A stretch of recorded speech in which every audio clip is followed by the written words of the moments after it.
Hello aspirants, welcome to LaEx Learnings. Today in this video, we are going to discuss about a recent Supreme Court judgment with respect to inclusion of words secular and socialist in the preamble. Firstly, we will discuss when the socialist and secular words included in preamble, Supreme Court judgments with respect to amendability of the preamble, and whether preamble is part of the constitution or not. And finally, we will discuss the recent judgment in detail with respect to your UPSC examination. Let us start. Secular and socialist, the words were added through 42nd Constitutional Amendment Act in 1976 to the preamble. And secular and socialist were added. They were made effect from the date of the constitution, which constitution was adopted from 1949 November 26. Means the inclusion of the secular, socialist and integrity given retrospective effect with respect to the effect of these words. Retrospective effect.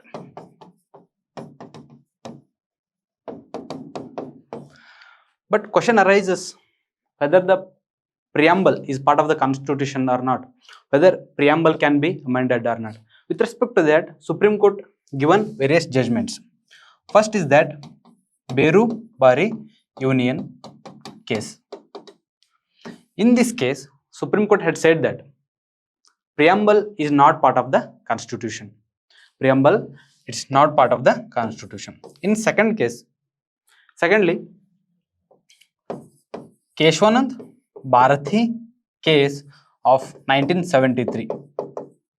In this case, the Supreme Court had overturned the earlier judgment and said that preamble is a part of the constitution. Preamble is part of the constitution and it can be amended. Because in this case, parties had argued that since preamble is not part of the constitution, hence it cannot be amended by the parliament using article 368, because 368 gives the parliament to amend the constitution. So hence it is not part of the constitution and cannot be amended. But Supreme Court had said that preamble is part of the constitution and it can be amended by the parliament using article 368. In LIC case, the Supreme Court reiterated the earlier judgment and said that preamble is part of the constitution. But recently, in 2020, Balram Singh approached the Supreme Court against the inclusion of secular and socialist words in the preamble. And also, in other case, Subramanian Swamy also approached the Supreme Court in 2020 against the retrospective effect of these words. When in 1976 the preamble was amended, the words secular and socialist and integrity were given retrospective effect. Subramanian Swamy went to Supreme Court against the retrospective effect of these words. In 2024, Ashwini Upadhyay also challenged the inclusion of these words in the Supreme Court. In this case, Supreme Court given judgment by explaining the meanings of secular and socialist and also reiterated some of the earlier judgments in this particular case. We will look those. And firstly, Supreme Court defined what is secular and what is socialist. First, we will look what is secular means.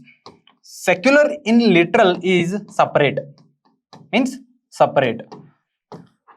In political realm, it can be said that separation of religion from political realm. Political realm means state. Means in this context, state cannot interfere in religion, in matter of religion. This is the notion of secularism in Western world. But when it comes to Indian political realm, What is secularism? Secularism is stated by, in this particular case by Supreme Court, is that secular is republic where equal respect to all religion exists. Mean the state respects every single religion equally. There is no biasness with a particular religion. In this case, Supreme Court can interfere in the secular aspects of religion. In this particular case, it is re-highlighted by in this particular case. And secondly, with respect to socialist, socialist is nothing but where state owns and regulate the production and distribution. How the production can happen and how it can be distributed among the people. This is the socialist. But when it comes to Indian context, in this particular case, Supreme Court explained the socialist meaning in a comprehensive manner. In this case, Supreme Court said that socialist means it's a commitment of the state to establish welfare state, and also it is the commitment of the state to eliminate all forms of exploitation.